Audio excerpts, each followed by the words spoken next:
గతంలో Gemini TV ప్రేక్షకులని సప్తమాత్రిక serial ఎంతగానో అలరించింది.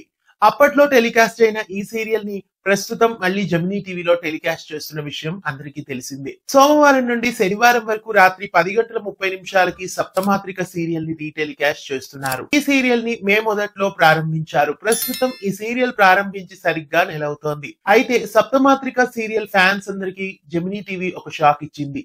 Sudden గా సప్తమాత్రిక సీరియల్ ని మధ్యలోనే ఆపేశారు. ఇటీవలే సీరియల్లో గంగమ్మ క్యారెక్టర్ ని ప్రవేశపెట్టారు.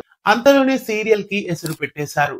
జెమినీ టీవీలో కొన్ని స్లాట్స్ అడ్జస్ట్ చేయడంతో ఇప్పుడు సప్తమాత్రిక సీరియల్ ని నిలిపివేశారు. ఉదయం 5:30 టెలికాస్ట్ అవుతున్న సినిమాని రాత్రి 10:30 షిఫ్ట్ చేశారు. దాంతో సప్తమాత్రిక సీరియల్ ని నేటితో నిలిపివేస్తున్నారు. జూన్ 7 అంటే శనివారం నాటితో సప్తమాత్రిక సీరియల్ ని స్టాప్ చేస్తున్నారు. ఈ సీరియల్ ని స్టాప్ చేయొద్దు, కంటిన్యూ చేయండి అంటూ అభిమానులు ఎంతగానో రిక్వెస్ట్ చేస్తున్నారు. అయినా జెమినీ టీవీ వాళ్ళకి కొత్త సీరియల్స్ రాగానే పాత సీరియల్స్ ని నిలిపివేయడం, స్టార్ట్ చేసిన కొద్ది రోజులకే సీరియల్స్ ని ఆపేయడం వాళ్ళకి చాలా కామన్ కాబట్టి ఇప్పుడు సప్తమాత్రిక సీరియల్ ని కూడా అలాగే నిలిపివేశారు. నేటితో సప్తమాత్రిక సీరియల్ ని అర్ధాంతరంగా నిలిపేస్తున్నారు. జెమినీ టీవీలో రీటెలికాస్ట్ అవుతున్న సప్తమాత్రిక సీరియల్ ని నేటితో నిలిపివేయడం మీకెలా అనిపిస్తోంది? మీలో ఎంతమంది సప్తమాత్రిక సీరియల్ ని రీటెలికాస్ట్ లో ఫాలో అవుతున్నారు? కామెంట్స్ లో నమోదు చేయండి. ఇలాంటి మరెన్నో అప్డేట్స్ కోసం ఛానల్ ని సబ్స్క్రైబ్ చేసి పక్కనే ఉన్న బెల్ ఐకాన్ ని యాక్టివేట్ చేయండి.